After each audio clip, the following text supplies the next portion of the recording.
नमः श्रीवर्धमानाय निर्धूतकलिलात्मने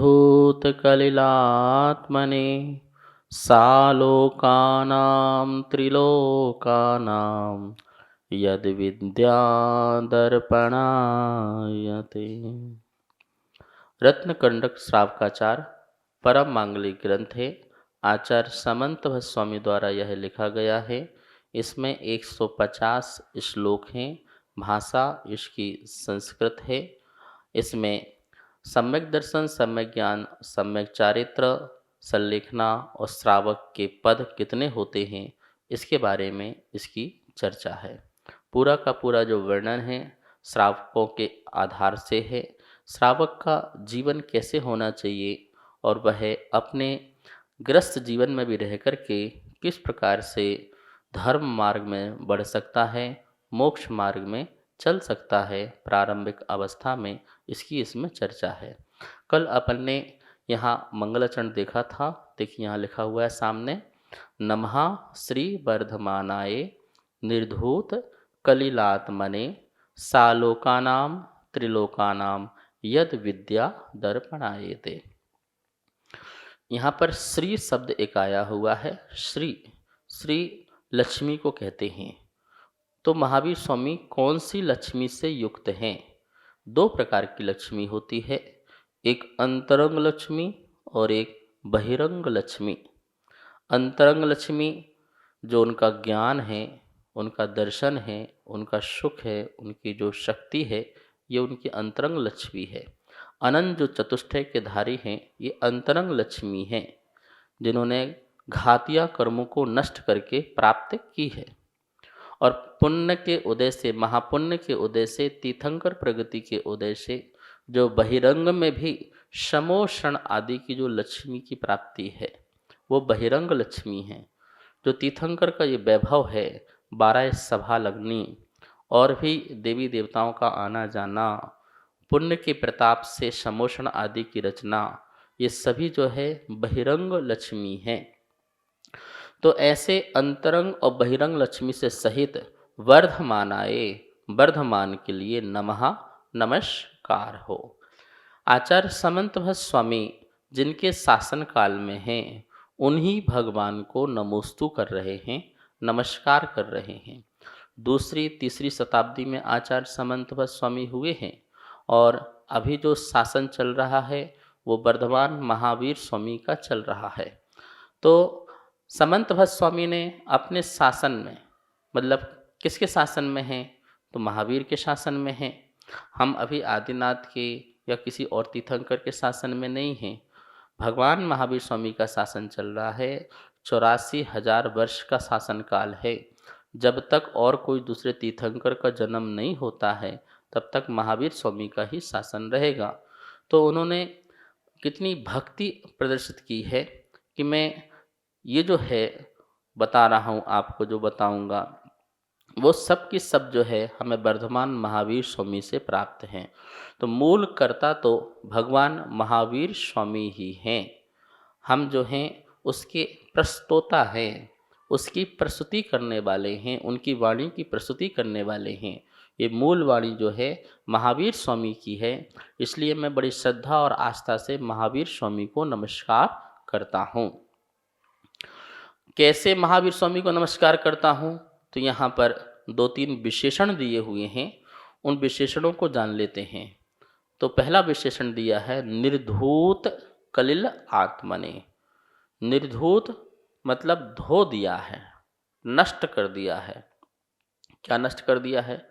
कलिल आत्मने। आत्मन मतलब अपने, अपने जो कलिल, जो कलंक रूपी कर्म थे, कर्म को कलंक कहा, ध्यान रखना। कर्मों को कलंक कहा है। हम सोचते हैं कि हमारे जीवन में किसी न किसी प्रकार से कलंक लगा दिया, वो कलंक नहीं, कर्म ही कलंक है। जब तक एक कर्म भी हमारे पास रहे तो समझना कलंक है। उस कलंक को धोना बहुत जरूरी है। तो जिन्होंने कलिल मतलब कलंक रूपी कर्मों को धो दिया है, नष्ट कर दिया है, क्षय कर दिया है, तो कौन से कलंक थे? ज्ञानावरणी, दशनावरणी, मोहिनी और अंतराय। ये 4 कर्म घातियाँ हैं जो हमारा आत्मा का घात करते हैं, ऐसे कलंक रूपी कर्मों को जिन्होंने धो दिया है, ऐसे महावीर स्वामी को नमस्कार है। ये पहला विशेषण है। मंगलाचरण में दूसरा जो विशेषण बताया है, सालोकानाम त्रिलोकानाम। देखिए, आलोक और तीन लोक, इस प्रकार से हमें जानना पड़ेगा कि आलोक सहित जो तीन लोक है यही विश्व कहलाता है। तो ये विश्व है। विश्व किसे कहते हैं? छह द्रव्यों के समूह को विश्व कहते हैं। जहाँ छह द्रव्य हों तो लोक और अलोक, ये पूरा जो है संपूर्ण द्रव्य इसमें आ जाती हैं। वैसे तीन लोक में छह द्रव्य आ गई, लेकिन तीन लोक के बाहर भी एक अलोकाकाश है, तो उसमें भी आकाश है। तो इसलिए बोला लोक और अलोक। तो यहाँ पर श्लोक में बताया है सालोका नाम, सा प्लस आलोका नाम, आलोक से सहित त्रिलोका नाम, तीनों लोकों को, यद विद्या, जो केवल ज्ञान में, यत विद्या, विद्या मतलब ज्ञान। कौन सा ज्ञान? महावीर स्वामी को कौन सा ज्ञान प्राप्त हुआ कर्म नष्ट करने पर? केवल ज्ञान। तो जिनके ज्ञान में ये आलोक सहित जो तीनों लोक, मतलब पूरा विश्व, आप विश्व समझ लीजिए, ठीक है ना। लेकिन जो ये वर्तमान में आप जो गोल गोल पृथ्वी देखते हैं विश्व, वो विश्व नहीं, ये तो बहुत छोटा सा अंश है। कितना बड़ा विश्व कह रहे हैं कि तीन लोक ही नहीं, तीन लोक के बाहर जो अलोकाकाश है उसको भी, अलोक को भी, लोक और अलोक जो दोनों ही उनके ज्ञान में दर्पणायन्ते, दर्पण की तरह अनुभव में आते हैं। यहाँ दर्पण का उदाहरण दिया है। दर्पण का उदाहरण मतलब जैसे दर्पण में जो भी सामने वस्तु आती है वो झलकती है, ज्यों की त्यों झलकती है, जैसी है वैसी ही झलकती है, प्रतिबिंबित होती है। ऐसे ही महावीर स्वामी के ज्ञान में ये आलोक सहित लोक जो है, तीनों लोक जो हैं, दर्पण की तरह ज्यों की त्यों यथावत जैसा है वो दिखता है। जैसा जैसा परिवर्तित होता है वैसा वैसा परिवर्तन भी उनके ज्ञान में दिखता ही दिखता है।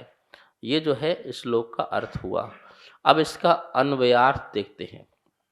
आप यहाँ देखेंगे अन्वयार्थ लिखा होगा, जिन्होंने निर्धूत कलिलात्मने संपूर्ण कर्म कलंक को धोकर अपनी आत्मा को शुद्ध कर लिया है। यदि विद्या, जिनके केवल ज्ञान रूपी दर्पणायते, दर्पण में, सालोका नाम त्रिलोका नाम, तीनों लोक और अलोक स्पष्ट झलकते हैं, उन नमः श्री वर्धमानाए, तीर्थंकर श्री वर्धमान स्वामी को मैं नमस्कार करता हूँ। इस मंगलाचरण के माध्यम से हमें दो तीन बातें समझ लेना चाहिए। सबसे पहले किसको नमस्कार किया है, क्यों नमस्कार किया है, और हम क्या चाहते हैं, इस बात को भी समझना है। पहली बात, किसको नमस्कार किया है, तो इस युग के जो अंतिम तीर्थंकर और शासनपति श्री वर्धमान महावीर तीर्थंकर को नमस्कार किया है। कैसे तीर्थंकर को नमस्कार किया है, तो जिन्होंने कर्म कलंक को धो दिया है, नष्ट कर दिया है, और जिनको केवल ज्ञान की प्राप्ति हुई है, ऐसे तीर्थंकर को नमस्कार किया है। इसका मतलब है हमें इससे शिक्षा मिलती है कि हमें भी, हम जिसके शासन में रहते हैं, हमें उनकी खूब वंदना करना चाहिए, स्तुति करना चाहिए, स्तोत्र पढ़ना चाहिए, भक्ति करना चाहिए, आराधना करना चाहिए, पूजा पाठ करना चाहिए और उनका मंत्र जाप आदि करना चाहिए। ये समंत भट्ट स्वामी ने संकेत रूप में हमें बताया है कि हम अपने शासनपति महावीर स्वामी के प्रति कितनी अनन्य भक्ति रखें। मंगलाचरण करके दूसरी तीसरी शताब्दी के आचार्य समंत भट्ट स्वामी हैं और मंगलाचरण में महावीर स्वामी को नमस्कार किया। अंतरंग बहिरंग लक्ष्मी से सहित वर्धमान को नमस्कार किया। और किसको नमस्कार किया? वर्धमान में क्या है? जिन वर्धमान में केवल ज्ञान है, केवल ज्ञान रूपी जिनके सूर जिनके पास है, जिसके सूर से, केवल ज्ञान रूपी सूर से जो सारा लोक और अलोक जिनको यथावत दिखाई देता है, ऐसे केवल ज्ञान सहित वर्धमान को नमस्कार किया गया है। तो इसका मतलब है हमको भी केवल ज्ञान प्राप्त करना है, ऐसा ज्ञान जिस ज्ञान में कुछ छुपता नहीं है, कुछ छूटता नहीं है, बिल्कुल स्पष्ट ज्यों की त्यों हर पदार्थ दिखता है। देखते नहीं है, दिखता है। देखने में इच्छा होती है। हम सब लोग जो है देखते हैं, और तीर्थंकरों के ज्ञान में दिखता है, जैसे अपन बोलते हैं झलकता है। देखने में इच्छा होती है। इच्छा राग पूर्वक होगी, कसाय पूर्वक होगी। हम सब लोग कसाय के वशीभूत किसी भी वस्तु को जानते और देखते हैं, या उसमें राग करते हैं, या द्वेष करते हैं, या मोह करते हैं, तो इच्छा पूर्वक। लेकिन तीर्थंकर अपने ज्ञान में अनिच्छा पूर्वक देखते हैं। उनको दिखता ही दिखता है। जैसे दर्पण के सामने कोई वस्तु आएगी तो वो दिखेगी दिखेगी, झलके ही झलकेगी। ऐसी आत्मा इतनी स्वच्छ हो गई है और कर्म नष्ट हो गए हैं, तो सारा ब्रह्मांड, सारा जो विश्व है, छह द्रव्य हैं, स्पष्ट रूप से ज्ञान में दिखते ही दिखते हैं। ज्ञान का विषय ज्ञेय है, और ज्ञेय प्रमाण जो है ज्ञान है। तो जितना ज्ञेय है, जानने योग्य पदार्थ है, वो सभी की सभी जानने योग्य पदार्थ जो हैं ज्ञान का विषय बनते हैं। ऐसे केवल ज्ञानी, केवल ज्ञानी मतलब केवल ज्ञान मतलब मात्र ज्ञान ही ज्ञान। केवल मतलब मात्र, मात्र ज्ञान, और कोई ज्ञान नहीं। मति ज्ञान, शुद्ध ज्ञान, अवधि ज्ञान, मना पर ज्ञान, ये ज्ञान नहीं, मात्र ज्ञान, उसका नाम केवल ज्ञान। मतलब ज्ञायक स्वभावी हैं, अपने को देखते हैं, अपने ज्ञान में मग्न रहते हैं, अपनी आत्मा में ही लीन और लवलीन रहते हैं। व्यवहार से वो सर्वज्ञ हैं, निश्चय से वो आत्मज्ञ हैं। आत्मज्ञ है, अपनी आत्मा को ही हर समय जानते हैं, और अपनी आत्मा को जानने में ही सारा विश्व, सारा लोक आलोक दिखाई देता है। और इसलिए उन्हें व्यवहार से सर्वज्ञ भी कहते हैं। सर्वज्ञ, सर्व को जानने वाले, कुछ भी ना उनसे छूटेगा, और ना ही ऐसी कोई वस्तु होगी जो उनके ज्ञान में ना आए। अवस्तु दिखेगी नहीं, और जो वस्तु है वो छूटेगी नहीं। ऐसे केवल ज्ञान संपन्न वर्धमान महावीर स्वामी को नमस्कार किया है। हम सब लोग भी सर्वप्रथम कोई भी कार्य प्रारंभ हो, पहले महावीर वर्धमान को नमस्कार किया करें। कोई भी मांगलिक कार्य हो, कोई भी शुभ कार्य हो, पहले महावीर स्वामी को नमस्कार करें। उनके नाम से दीप अर्पण करें, मंत्र पढ़ें और भक्ति प्रदर्शित करें, और अनंत उपकारी महावीर स्वामी के प्रति अपनी जो है श्रद्धा भाव अर्पित करें, और भावना भाएं कि हे प्रभु, जैसे आपने अपने कर्मों को नष्ट किया है, हम भी अपने ही ऐसे कर्मों को नष्ट करें। अर्थात हम भी जो ये दुख के कर्म को लादे रखे हुए हैं, भार को ढो रहे हैं, इस भार को हम छोड़ सके, ऐसी हमारे अंदर भी ताकत आए, हिम्मत आए। ऐसी मंगल भावनाओं को अपने अंदर रखना चाहिए। और केवल ज्ञान कैसे प्रकट हो, उसके लिए महापुरुषार्थ करना चाहिए। तो जैसे जैसे महावीर स्वामी ने पुरुषार्थ किया है, वैसे वैसे हम भी पुरुषार्थ करेंगे। तीर्थंकर महावीर स्वामी 12 वर्ष तक कठोर साधना करते हैं। जब उन्होंने 30 वर्ष की उम्र में घर छोड़ा, और उसके बाद 12 वर्ष तक कठोर साधना की, और उसके उपरांत उनको केवल ज्ञान की प्राप्ति हुई। शेष समय उन्होंने जगह जगह जाकर के जितने भी देश थे, मगध देश, विदेह देश, अंग देश, बंग देश, सौराष्ट्र देश, ऐसे अनेकों देशों में जाकर के धर्म की प्रभावना की। और उसी धर्म की प्रभावना में अनेकों आचार्य गण हुए, और उन्हीं आचार्य गण की परंपरा में कुंद कुंद स्वामी, धरसेन, पुष्पदंत, भूतबली और आचार्य पूजपास, समंत भद्र, ऐसे बहुत अनेक साधु हुए। तो हमारे समंत भद्र, जिनका नाम ही है समंत, समंत, चारों तरफ से जिनके अंदर समता का भाव रहा, और भद्र परिणामी जो थे, मतलब जो कषाय नहीं करते थे, जिनके अंदर बहुत ही क्षमता रहती थी, ऐसे समंत भद्र से जो नाम प्राप्त हुआ है, सुना जाता है वो उमा स्वामी के जो परंपरा के साक्षात शिष्य थे। हमारे आचार्यों को देखो कि उन्होंने किसी भी ग्रंथ में जो है अपने गांव का नाम, माता पिता का नाम आदि किसी प्रकार से प्राप्त नहीं होता है, और इतने बड़े बड़े ग्रंथ लिख के चले गए। किन्हीं आचार्यों ने अपने श्लोकों में अपना नाम भी नहीं दिया कि मैं ये बता रहा हूँ, मैं लिख रहा हूँ।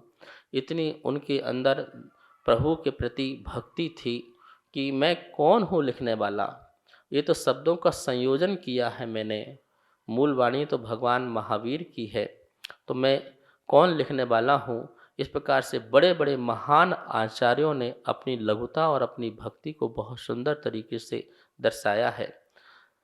इस कारण यह ज्ञात नहीं हो पाता है कि कौन से आचार्य के समय या कौन से राजा काल के समय यह वाणी लिखी गई है, लेकिन शिलालेखों से श्रवण बेलगोला में अनेकों शिलालेख प्राप्त हुए हैं, जहाँ पर समंत भट्ट स्वामी का भी नाम आया हुआ है, किस काल में हुए हैं।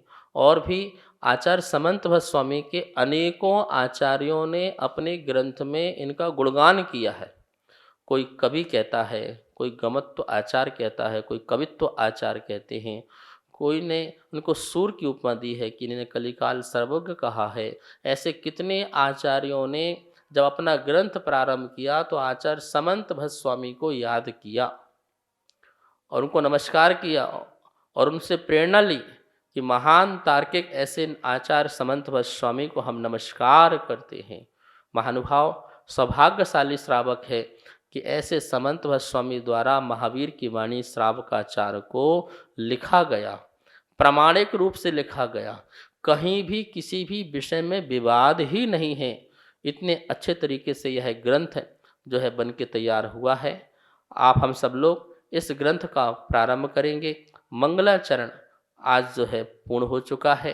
कल से आचार्य भवन प्रतिज्ञा करेंगे कि मैं इस ग्रंथ में क्या बताना चाहता हूँ, और उसके लिए आप लोगों को तैयार हो जाना है उनके द्वारा बताए हुए धर्म को प्राप्त करके आगे बढ़ने के लिए। इसी भावना से माँ जनवाणी की स्तुति करते हैं। जा वाणी के ज्ञान से सूझे लोकालो, सो वाणी मस्तक धरूं सदा देत हो धोख।